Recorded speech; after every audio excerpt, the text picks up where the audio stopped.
సహోదరుల మీద నేరము మోపువాడు. రాత్రింబగళ్ళు మన సహోదరుల మీద నేరము మోపువాడైన అపవాది పడద్రోయబడి ఉన్నాడు. వారు గొర్రెపిల్ల రక్తమును బట్టి తామిచ్చిన సాక్ష్యమును బట్టి వానిని జయించి ఉన్నారు. ప్రకటన 12వ అధ్యాయం 10-11 వచనాలు.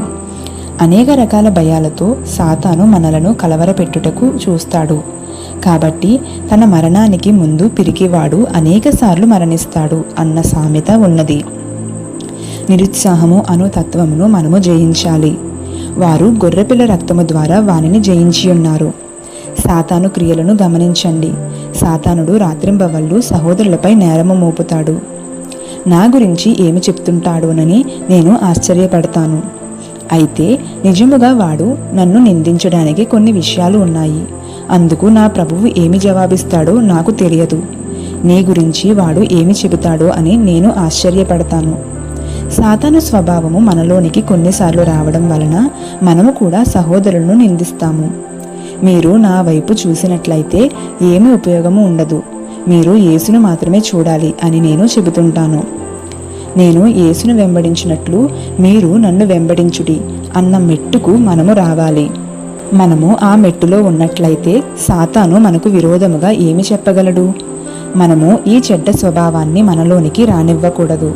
ఏదెను వనమునందు సహితము ఆదాము హవ్వ పైనను అవ్వ సర్పము పైనను నేరము మోపుచున్నారు. ఇది దెయ్యము యొక్క స్వభావము. ఇది పాపము యొక్క స్వభావము. ఇతరుల మూలముగా నీవు కలవరపడతావు. నిన్ను బట్టి నీవు ఎందుకు కలవరపడలేకపోవచ్చున్నావు? చిన్న అసూయను నీ హృదయంలోనికి రానిస్తే అది పెరిగి ద్వేషమను పెద్ద పుండుగా మారుతుంది. దాని అర్థము సాతాను జయిస్తున్నాడని. అది సాతాను రాత్రింబవళ్ళు చేసే పని.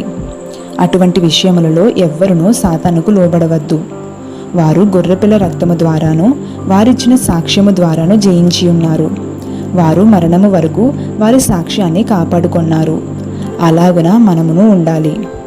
డబ్బు వచ్చి ఉన్నప్పుడు ఏ విధముగా యవన కాలంలో దేవుని కొరకు ఉన్న ఆశలు నశించిపోతున్నాయి. మనలో లోతైన కృపా కార్యము జరిగినట్లయితే ఇది జరుగుతుందని నేను అనుకోను. పేరు, స్థానము, సౌకర్యములు మనకు ప్రాధాన్యత లేని అంశాలు. దేవుని సేవించడాన్ని మనము ప్రేమిస్తాము. కానీ ఇక్కడ మనము తప్పిపోతే అంధకార శక్తులను మనము బంధించలేము. ఎల్లప్పుడూ సహోదరులపై నిందలు మోపే అలవాటులో మునిగిపోతాము. గొర్రెపిల్ల రక్తము ద్వారా వారు జయించిరి. మనమును గొర్రెపిల్ల రక్తము ద్వారా ఈ లోకాధికారులను బంధించాలి.